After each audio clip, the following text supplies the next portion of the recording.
नमस्कार दोस्तों, स्वागत है हमारे यूट्यूब चैनल में। दोस्तों, आज की जो घटना है वो उसकी शुरुआत होती है राजस्थान के ज़िले अलवर से होती है। वहीं पर एक सुन्नी नाम का गांव रहता था और उसी गांव में रहता था एक पंकज सिंह, जिसके पास लमसम 6 एकड़ की ज़मीन होती है। खेती किसानी का काम किया करता था और पंकज सिंह खेती किसानी का काम करके अच्छे खासे पैसे भी कमा लिया करता था। लेकिन जो पंकज सिंह के अंदर सिर्फ 2 ही कमियां होती हैं। एक तो वो बेहद ही काला होता है और एक जो है उसके एक पैर से जो है कुछ लंगड़ा के भी चलता होता है। इसी वजह से जो पंकज सिंह है उसकी शादी तक नहीं हो पाती है। उसकी उम्र लगभग 30 साल के आसपास हो चुकी होती है। पंकज के पड़ोसी है, गांव वाले हैं, सभी उसको ताना मारना शुरू कर देते हैं कि इतने एज हो गई है, इतनी तुम्हारी उम्र हो गई है और तुम्हारा भविष्य में कभी शादी ही नहीं होगी। तुम सारी उम्र ऐसे ही गुजारने वाले हो। बस इस बात को लेकर जो पंकज सिंह है वो काफ़ी परेशान रहा करता था और पंकज अपने दोस्त के साथ बैठकर शराब भी पीना शुरू कर देता है, क्योंकि उसे इतनी ज़्यादा चिंता हो गई थी लोगों के कहने से कि कुछ कहने को नहीं। देखते ही देखते कुछ ही दिनों के अंदर जो पंकज सिंह है बहुत बड़ा शराबी व्यक्ति बन जाता है। पंकज सिंह के परिवार में उसकी एकलौती ही बहन होती है, जिसका नाम सलोनी होता है। सलोनी की उम्र लगभग 22 साल के आसपास हो चुकी थी, लेकिन इसके भाई ने अभी तक इसकी शादी तक नहीं की थी। अब पड़ोसी जन जो है पंकज सिंह को इस बात का भी ताना मारना शुरू कर देते हैं कि तुम अपनी बहन जो सलोनी की है शादी क्यों नहीं कर देते। पंकज सिंह सिर्फ पड़ोसियों को एक ही बात कहता था कि जो सलोनी है मेरी बहन है और मैं उसकी शादी करूं या ना करूं, तुम्हें इस बात से कोई भी ऐतराज नहीं होना चाहिए। और वो गांव वालों से अक्सर इन सब बातों को लेकर लड़ा ही करता था। जो पंकज होता है वो अपनी बहन के साथ अपने घर के अंदर रहते हुए 3 बड़ी बड़ी घटनाओं को अंजाम देने वाला था दोस्तों, जिसके बारे में कोई भी नहीं जानता था। दोस्तों, इस घटना को सुनाने से पहले आपसे एक छोटी सी रिक्वेस्ट है। अगर आप हमारे चैनल पर नए आए हों तो प्लीज़ हमारे चैनल को सब्सक्राइब कर दीजिएगा और बेल आइकन को भी प्रेस कर दीजिएगा। और दोस्तों, अगर आपको घटना के अच्छी लगती है तो प्लीज़ हमारे चैनल पर एक प्यारा सा लाइक कर दीजिएगा और कमेंट कर दीजिएगा और कमेंट में ये ज़रूर बता दीजिएगा कि हमारा वीडियो आप कहाँ से देख रहे हैं और अपना प्यारा सा नाम भी ज़रूर बता दीजिएगा। तो दोस्तों, देर ना करते हुए कहानी की शुरुआत करते हैं। एक दिन सुबह के करीब 10 बजे के आसपास का वक्त हो रहा होता है दोस्तों। जो पंकज सिंह होता है आज के समय में जल्दी ही अपने खेत पर चला जाता है और खेत में जाने के बाद जो पंकज सिंह होता है वो शराब पीने बैठ जाता है और कई घंटे तक जो है वहाँ अंदर ही बैठकर शराब पीता रहता है। लेकिन दूसरी तरफ जो पंकज की बहन होती है वो आज वह अपने घर पर बिल्कुल अकेली होती है। जैसे ही घर में काम काज में कर रही होती है तो उसी समय जो सलोनी की एक पड़ोसन चाची होती है जिसका नाम गीता होता है वो उसके घर पर आती है, घर के दरवाजे पर दस्तक देती है और उसी समय जो सलोनी होती है वो काम छोड़कर दरवाज़ा खोलती है। और जब वो दरवाज़ा खोलती है तो देखती है कि गीता जो है उसकी पड़ोसन उसके सामने खड़ी हुई है। अब जो सलोनी होती है वो गीता से कहती है कि चाची क्या बात है, इस समय तुम घर में कैसे आई। दरअसल ऐसा था, जो पड़ोस में गीता रहती थी वो एक विधवा महिला थी और उसे 5,000 की बहुत सख्त ज़रूरत थी। और उसी समय वो गीता जो है सलोनी से कहती है कि बेटा मुझे 5,000 रुपये की बहुत ज़्यादा ज़रूरत है, मुझे 5,000 रुपये उधार दे दो, अगले महीने में मैं तुम्हारे ब्याज समेत लौटा दूंगी। लेकिन उसी समय जो सलोनी होती है उस पड़ोसन चाची गीता से कहती है कि पैसों का लेन देन मेरा भाई जो है पंकज करता है, मेरे पास देने के लिए पैसे नहीं हैं और ना ही घर में पैसे रहते हैं। उसी समय जो गीता होती है वो सलोनी से कहती है कि तुम्हारे भाई के पास तो अच्छे खासे पैसे रहते हैं, मुझे उनसे कहकर पैसे दिलवा दो। लेकिन जो सलोनी होती है वो कहती है हाँ ये बात तुम सही कह रही हो, मेरे भाई के पास बहुत अच्छे खासे पैसे रहते हैं, लेकिन वो इस समय घर में नहीं है, वो खेतों पर गया हुआ है। तुम ऐसा करना, शाम को आना हो और भाई जब आ जाएगा तो तुम उससे पैसे ले लेना आकर। अब ये बात कहने के बाद में सलोनी जो है गीता को समझा बुझाकर भेज देती, गीता भी अपने घर चली जाती है। उसके बाद सलोनी अपने घर के काम में फिर से व्यस्त हो जाती है और लमसम 1 घंटे के बाद का वक्त गुजरता है तो फिर घर के दरवाजे पर दस्तक होती है और सलोनी जब उठकर दरवाज़ा खोलती है तो देखती है कि उसके घर के सामने जो उसका भाई जो है पंकज खड़ा हुआ है। अब पंकज ने काफ़ी ज़्यादा शराब पी रखी होती है। अब इसके बाद जो पंकज घर के अंदर प्रवेश करता है, अपनी बहन जो सलोनी से कहता है कि सलोनी मुझे तुमसे कुछ ज़रूरी बातें करनी है, तुम मेरे साथ कमरे के अंदर चलो। लेकिन जो सलोनी कहती है कि मुझे घर के काम काज खत्म करने हैं, मेरे पास इतना समय नहीं है, मैं घर का खाना बना रही हूँ। लेकिन फिर भी इसका भाई जो पंकज होता है वो सलोनी को एक भी बात नहीं सुनता है, वो बार-बार यही बात दोहराता है और सलोनी जो है वो कहने लगती है कि मैं इस स्थिति में तुम इतनी ज़्यादा शराब पी हो, मैं तुम्हारे साथ कमरे में नहीं जाऊँगी। उसके बाद दोनों में आपस में विवाद छिड़ जाता है, बातचीत छिड़ जाती है और यही बातचीत सुनकर जो पड़ोस की जो गीता होती है, जो पैसे लेने के लिए आई होती है, वो घर में आ जाती है और जैसे ही वो घर में आती है उस समय पंकज की जो नज़र है वो गीता के ऊपर पड़ती है और गीता की खूबसूरती और इसके गोरे बदन पर पड़ती है। गीता इतनी ज़्यादा खूबसूरत थी कि पंकज सिंह उसको देखता ही रह जाता है और उसी समय जो है गीता पंकज सिंह का हाथ पकड़ती है और कमरे में ले जाती है और उससे कहने लगती है कि देखो पंकज, तुम्हें तो पता है कि तुम्हारे चाचा की मौत हो चुकी है, मर चुके हैं और मेरे घर में कोई कमाने वाला नहीं है और मेरे घर में इस समय अब एक भी राशन का दाना भी नहीं है और मुझे अपने बच्चों की फीस भी जमा करनी है और तुम तो जानते हो कि खेती पाती को लेकर देवर और सब में कितनी लड़ाई झगड़ा चल रहा है और मेरे पास एक फूटी कौड़ी भी नहीं है और मुझे तुमसे कुछ पैसों की उम्मीद है, मुझे पैसे कुछ चाहिए, तुमसे उधार चाहिए, मैं अगले महीने कैसे भी करके तुम्हें दे दूंगी। लेकिन जब पंकज सिंह इस बात को सुनता है तो वो सुनकर कहता है कि मुझे पैसे नहीं चाहिए, मेरे पास पैसे बहुत हैं, लेकिन मुझे जिस चीज़ की ज़रूरत है वो चीज़ मुझे चाहिए। मैं घुमा फिरा के बात नहीं करना चाहता, मैं साफ साफ बात शब्दों में बात कहना चाहता हूँ, मैं तुम्हारी सारी ज़रूरतों को पूरा करूँगा, लेकिन मुझे जो है तुम्हारे साथ सोना है। और ये बात जब गीता देवी के सामने कही जाती है तो वो सुनकर दंग हो जाती है। वो भी कुछ कम नहीं होती है, बहुत ही चालाक महिला होती है। वो सोचती है कि क्यों ना इसी तरह से इसका फ़ायदा उठाया जाए। इसी वजह से वो पंकज सिंह से कहती है कि ठीक है, मैं तुम्हारी सारी ज़रूरतों को पूरी करूँगी, तुम्हारी सारी इच्छाओं को भी पूरा करूँगी, लेकिन तुम्हें भी मेरा ख्याल रखना पड़ेगा, ध्यान रखने का पड़ेगा, मेरी भी ज़रूरतों को पूरा करना पड़ेगा। और उसके बाद जो पंकज सिंह होता है वो तैयार हो जाता है और उसके बाद गीता सिंह उसे 5,000 रुपये लेती है और कहती है कि रात को लमसम 10 बजे के करीब तुम मेरे घर में आ जाना, सब सो चुके होंगे तब तुम मेरे घर पे आ जाना। अब पंकज सिंह से जब ये बात कही जाती है तो पंकज सिंह सुनकर बड़ा खुश हो जाता है। अब पंकज उसी समय उस महिला को 5,000 रुपये दे देता है और कहता है कि आज रात में मैं तेरे घर पर जरूर आऊँगा। और उसके बाद गीता 5,000 रुपये लेकर घर से चली जाती है और उसके बाद पंकज सिंह भी क्या करता है कि उसी समय जो है वह घर से निकलता है और अपने खेतों की तरफ चल देता है और वहाँ अपने दोस्तों के साथ बैठकर बहुत देर तक शराब पीता है और मंद मंद मुस्कुराता रहता है, सोचता रहता है कि पड़ोसन जो चाची है आज मुझे उसके साथ मज़े करने को मिलेंगे। और उसके बाद इसी तरह से लगभग 9 बज जाता है, 9 बजे के करीब जो है वो उठता है और गाँव की तरफ चल देता है। गाँव की तरफ चलता है और उसके बाद वहाँ से जब घर आता है तो जब बैठ जाता है एक घर के बाहर और जब 10 बजे के आसपास समय हो जाता है और वो अपनी पड़ोसन चाची के घर का दरवाज़ा खटखटाता है और जैसे ही गीता का दरवाज़ा खटखटाता है तो गीता को तो पहले से ही पता था कि पंकज जो है उसके घर पर आने वाला है। तो उसी समय जो है वह दरवाज़ा खोल देती है, खोलने के बाद हल्का सा मुस्कुराती है और पंकज को अपने घर के अंदर कर लेती है और उसके बाद में पंकज को अपने कमरे के अंदर ले जाने लगती है और घर का जो मुख्य दरवाज़ा है उसको बंद कर लिया जाता है दोस्तों। उसके बाद पंकज को घर के अंदर ले जाकर उसको बिठा देती है। उस समय जो गीता देवी है अपने छोटे छोटे दोनों बच्चों को वो सुला चुकी थी और उसके बाद दोस्तों जो होता है पंकज और गीता अपना जो है वक्त गुजारने लगते हैं और तब तक अपना वक्त गुजारते हैं तब जब तक उनको संतुष्टि नहीं मिल जाती, उनको शांति नहीं मिल जाती, क्योंकि गीता भी बहुत दिन से इन सब चीज़ों के लिए भूखी थी। उसके जो है पति की मौत हो चुकी थी और पंकज की भी शादी नहीं हो रही थी। अब वो सोच चुकी थी कि इस पंकज को ही फंसाए रहूंगी और इससे भी पैसे ऐंठती रहूंगी। पंकज और गीता के आपस की रजामंदी से गलत रिश्ते कायम होने लगते हैं और या दोनों मिलकर अपनी अपनी ज़रूरतों को पूरा कर लेते हैं और इन दोनों का यह काम खत्म होता है तो पंकज इस महिला जो गीता है उसको कहता है मैं अब तेरे घर आता जाता रहूँगा। और उसके बाद पंकज अपने जेब से कुछ पैसे निकालता है और गीता देवी को दे देता है। अब गीता देवी बहुत खुश हो चुकी थी। उसके बाद में अब तो पंकज की भी ज़रूरतें पूरी होने लगी थी। अब जब भी पंकज को मौका मिलता था वो गीता देवी के घर पहुंच जाता था और अपनी जो है ज़रूरतों को पूरा कर लेता था और गीता देवी भी उन पैसों से अपनी ज़रूरतें पूरी कर रही थी दोस्तों। इसी तरह से कुछ दिनों का वक्त गुजर जाता है। एक दिन पंकज सिंह अपने घर में बैठा हुआ था, कुछ सोच रहा था। उसी समय सलोनी जो थी वो अपने घर का काम-काज कर रही थी और उसके बाद काम करते हुए कर रही थी। पंकज कहता है उसको कुछ तलब लगती है शराब की, तो सलोनी से कहता है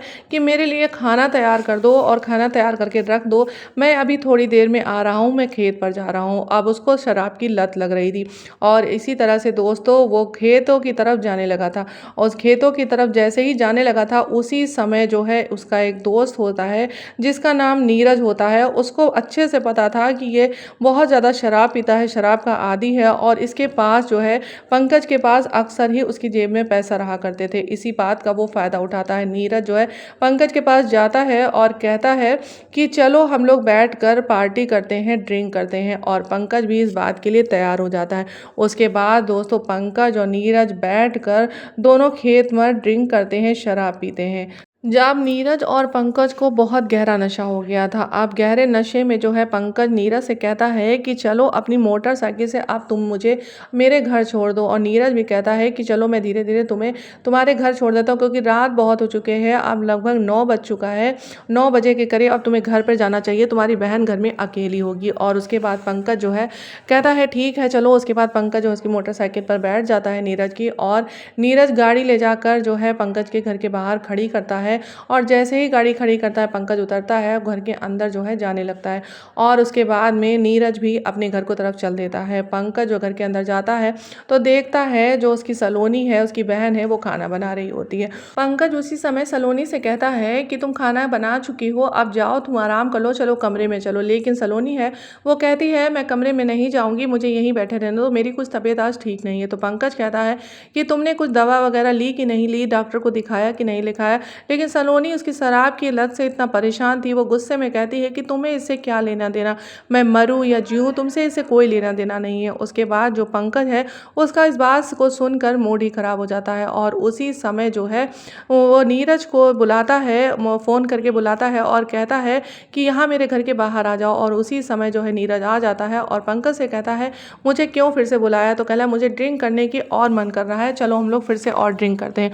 उसके बाद दोस्तों नीरज जो है पंकज को ले जाकर ठेके पे पहुंच जाता है, शराब के ठेके पर, और दोनों लोग ड्रिंक करते हैं। ड्रिंक के नशे में जो पंकज होता है वो कहता है कि मैं तो अब जो है इस समय घर नहीं जाऊंगा, वो पड़ोस में जो विधवा चाची है मेरी गीता, वो बहुत ही ज़्यादा खूबसूरत है, मैं इस समय जो है उसी के साथ वक्त गुजार रहा हूँ। जब ये बात नीरज सुनता है तो सुनकर दंग रह जाता है और कहता है कि वो तो बहुत ही खूबसूरत महिला है, वो तुम्हें कैसे मिल गई। लेकिन पंकज कहता है कि अगर तुम चाहो तो मैं तुम्हारे साथ भी उसका रिश्ता जो है करवा सकता हूँ, रिश्ता बनवा सकता हूँ, लेकिन उसके लिए तुम्हें पैसे खर्च करने पड़ेंगे। लेकिन जो है नीरज है वो कहता है कि दोस्त मेरे पास तो पैसे हैं ही नहीं। लेकिन पंकज कहता है तुम उसकी चिंता मत करो, मैं तुम्हारे भी पैसे उसको जो है दे दूंगा। उसके बाद दोनों जो है गाड़ी पर बैठते हैं। गाड़ी पर बैठने के बाद में गीता के दरवाजे पर पहुंच जाते हैं। गीता के दरवाजे पर दस्तक दी जाती है। उसके बाद पंकज को जब गीता देखती है तो दरवाज़ा खोल देती है और उसके बाद देखती है कि उसका दोस्त भी आया हुआ है और दोस्त को भी वो अंदर कर लेती है। उसके बाद दोस्तों जो पंकज और नीरज होते हैं वो गीता के साथ गलत रिश्ता, गलत काम करना शुरू कर देते हैं। लेकिन गीता कहती है कि जो दूसरे दोस्त को लेकर आए हो इसका अलग ही चार्ज लगेगा, इसके और पैसे अलग से लगेंगे। तो पंकज कहता है तुम उसकी चिंता मत करो, उसके पैसे मैं दे दूंगी, तुम इसके साथ भी कुछ वक्त गुजार लेना। उसके बाद फिर क्या था दोस्तों, गीता जो है दोनों के साथ बारी बारी से वक्त गुजारती है और वक्त तब तक गुजारा जाता है जब तक उन दोनों को संतुष्टि नहीं मिल जाती है, गीता को भी संतुष्टि नहीं मिल जाती है। उन तीनों को संतुष्टि मिल जाती है, उनका काम खत्म हो जाता है। तो उसी समय जो पंकज होता है वो निकल के अपने घर चला जाता है और नीरज भी निकल कर अपने घर चला जाता है। अब दोस्तों जो घर में सलोनी होती है अब उसको बहुत चिंता होने लगी थी। अब वो ये सोचने लगी थी कि रात बिरात जब भी मन होता है वो इतनी ज़्यादा पंकज ड्रिंक करता है, घर में आता है, क्या पता भविष्य में कभी मेरे साथ कुछ गलत काम ना कर दे। वो डरने लगी थी अब पंकज से और वो इसी डर से जो है अपनी एक मौसी को फ़ोन करती है। मौसी से कहती है कि मौसी जो है अब पंकज भैया जो है बहुत ही गलत रास्ते पे जा चुके हैं, अब रात रात तक घर से बाहर रहते हैं, बहुत ज़्यादा ड्रिंक करते हैं, अब मुझे उनसे बहुत डर लगने लगा है, अब मुझे अपनी इज्जत को भी खतरा हो रहा है। तो मौसी कहती है कि तुम इस बात की बिल्कुल भी चिंता मत करना, मैं कल के कल तुम्हारे पास आ जाऊंगी, तुम उस बात की बिल्कुल भी चिंता मत करना। दरअसल जो सलोनी होती है उसकी मौसी का नाम जो है दिव्या होता है। अब जब दिव्या मौसी को वो जो फ़ोन करके बुला लेती है तो दिव्या मौसी भी अगले ही दिन जो है सलोनी के पास पहुंच जाती है। और सलोनी के पास पहुंचने के बाद दिव्या कहती है कि तुम आप किसी बात की भी चिंता मत करना, अब मैं आ गई हूँ, तुम पहले अपने डॉक्टर को दिखाओ जाके, अपनी तबीयत को ठीक करो और उसके बाद घर को मैं संभाल लूंगी। उसी तरह से जो है दिव्या आते ही सब कुछ संभाल लेती है। और लमसम उसी दिन रात शाम के लमसम 7 बज चुका था। 7 बजे के करीब जो है उसी समय जो पंकज सिंह होता है वो खेत से जो है घर में आता है। घर में आता है तो देखता है कि एक बहुत ही खूबसूरत महिला जो है उसके घर में बैठी होती है। जब उसके पास जाता है तो देखता है वो दिव्या मौसी बैठी थी। उसकी खूबसूरती को देखकर वो जो है देखता ही रह जाता है, क्योंकि दिव्या वाकई ही बहुत खूबसूरत थी। और उसके बाद में अब पंकज सिंह ये सोचने लगा था कि अब तो उसे कहीं बाहर जाने की ज़रूरत ही नहीं है, उसकी मौसी ही इतनी खूबसूरत है, अब वही सब जो कैसे ना कैसे मौसी को अब मनाना ही पड़ेगा। और दोस्तों अब उसको शराब के नशे में इतनी उसकी बुद्धि भ्रष्ट हो चुकी होती थी, अब कि वो रिश्ते नातों को सब कुछ भूल चुका था। अब जो दोस्तों पंकज सिंह होता है अब वो बहुत बड़े घटनाक्रम को अंजाम देने वाला होता है। अब वो सोचने लग जाता है इस तरह से, एक जो है तारीख आ जाती है, सुबह के करीब 10 बजे के आसपास का वक्त होता है। जो ये लड़का पंकज सिंह होता है अपने दोस्त जो है नीरज को पास फ़ोन कॉल करता है और नीरज से कहता है कि मैं तुम्हारे पास खेत में बैठना चाहता हूँ। और दोनों बैठकर काफ़ी देर तक शराब पीते हैं। शराब पीने के बाद तो खुश होकर जो है उसके पास आ जाता है। इसके बाद या दोनों लड़के खेत में जाते हैं, खेत में बैठकर काफ़ी देर तक शराब पीते हैं। दोनों दोस्तों को नशा हो जाता है। उसके बाद जो पंकज होता है अपने दोस्त जो नीरज को कहता है कि तुम्हें मेरे लिए एक काम करना पड़ेगा। नीरज कहता है हाँ दोस्त बताओ तुम्हारे लिए मुझे क्या काम करना है, मैं तुम्हारे लिए हर काम करने के लिए तैयार हूँ। फिर क्या था दोस्तों, पंकज नीरज से कहता है कि मुझे एक नशीली दवा की ज़रूरत है, तुम मेडिकल स्टोर पर आज के अभी जाओ और मेडिकल स्टोर वाले से एक नींद की दवा नशीली दवा लेकर आओ। अब पंकज जो है ये किसी घटना को अंजाम देने वाला था। अब नीरज उससे पूछने लगता है कि इस बात की इस चीज़ की इस दवा की तुम्हें क्या ज़रूरत होगी, लेकिन पंकज उसको कुछ भी नहीं बताता है। और वो कहता है कि मेरे साथ दारू पीनी है, ड्रिंक करनी है या नहीं करनी है, कोई भी सवाल जवाब मत करो, मुझे सिर्फ दवा ला कर दो। आप जो है पंकज होता है वो इस बात को डांट कर कहता है तो नीरज जो है उसी समय तुरंत उठता है और उठने के बाद में मेडिकल स्टोर चला जाता है। मेडिकल स्टोर से वो नशीली दवा ला के पंकज को दे देता है और उसके बाद में दोनों लोग बैठकर बहुत देर तक शराब पीते हैं। शराब पीने के बाद लमसम जब पंकज को बहुत ज़्यादा नशा हो जाता है तो वो नीरज से कहता है कि अब तुम मुझे घर छोड़ दो। लमसम समय हो रहा था 7 बजे के करीब आस-पास हो रहा था। नीरज जो है पंकज को उसके घर पर छोड़ देता। पंकज इतनी ज़्यादा शराब पिए होता है कि वो घर का दरवाज़ा खटखटाता है तो उसी समय जो उसकी मौसी होती है दिव्या दरवाज़ा खोलती है। और उसी समय जो दिव्या दरवाज़ा खोलती है तो दरवाज़ा खोलने के बाद में जो पंकज अंदर जाता है और वहाँ पर जो चारपाई पड़ी होती है उस पे बैठ जाता है। उसके बाद दोस्तों जो वो अपनी मौसी को देखता है कि वो किचन में रसोई में काम कर रही होती, उसी में धीरे से वो वहाँ पर पहुँच जाता है। पहुँचने के बाद में अपनी मौसी से कहता है कि मौसी मुझे थोड़ा सा प्यास लगी है, मुझे पानी दे दो आके। दरअसल फ्रिज जो है रसोई से बाहर रखी हुई थी और जैसे ही उसकी मौसी दिव्या होती हैं वो फ्रिज से पानी निकालने के लिए बाहर जाती हैं तो दोस्तों उसी समय जो पंकज होता है वो जो नशीली दवा लेकर आया होता है वो सब्जी में मिला देता है और सब्जी में मिलाने के बाद में रसोई से बाहर निकल आता है।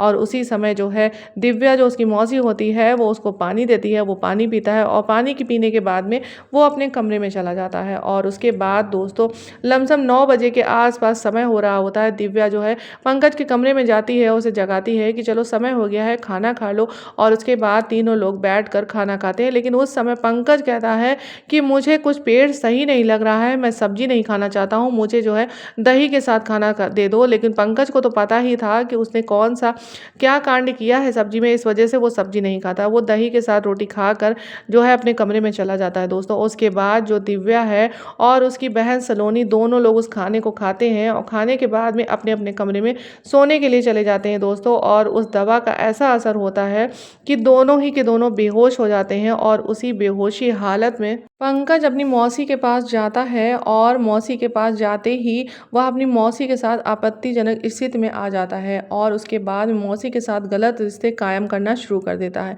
इस गलत काम को जो है तब तक करता है जब तक बेहोशी हालत में तब तक करता है जब तक उसको मन नहीं भर जाता है, जब तक उसको खुशी नहीं प्राप्त हो जाती है दोस्तों। और जैसे ही जो पंकज को है मन भर जाता है, संतुष्टि मिल जाती है तो वो अपने कमरे से कपड़े पहन कर निकलता है और अपने कमरे में आ जाता है। आप दोस्तों जब सुबह का समय हो जाता है, सुबह का समय जब दिव्या की जब आँख खुलती है तो देखती है उसके तन पर बदन पर कोई भी कपड़ा नहीं होता है।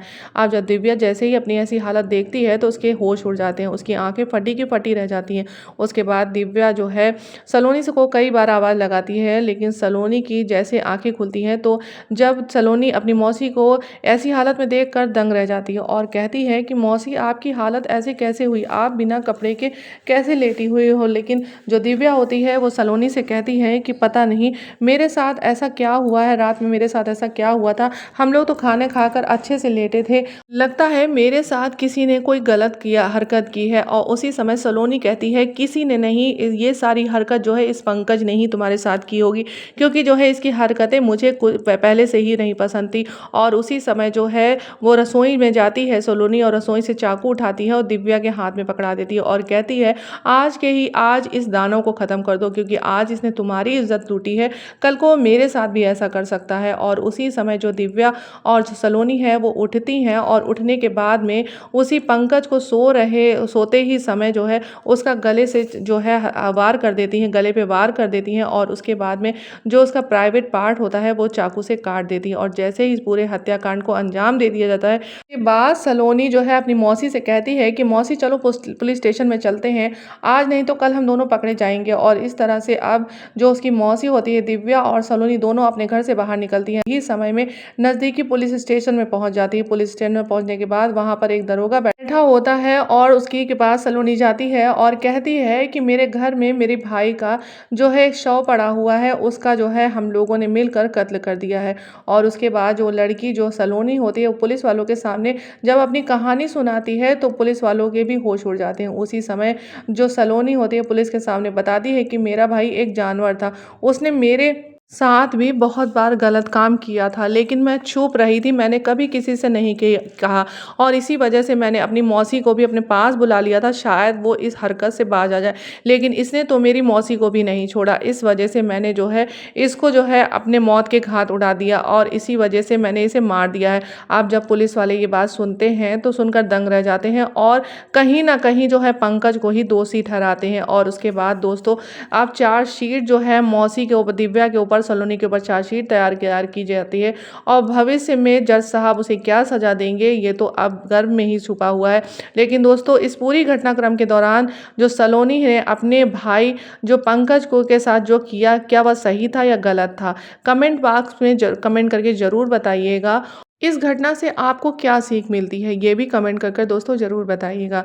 मिलते हैं कल फिर एक नई कहानी के साथ, तब तक अपना और अपने परिवार का ध्यान रखिएगा। नमस्कार दोस्तों।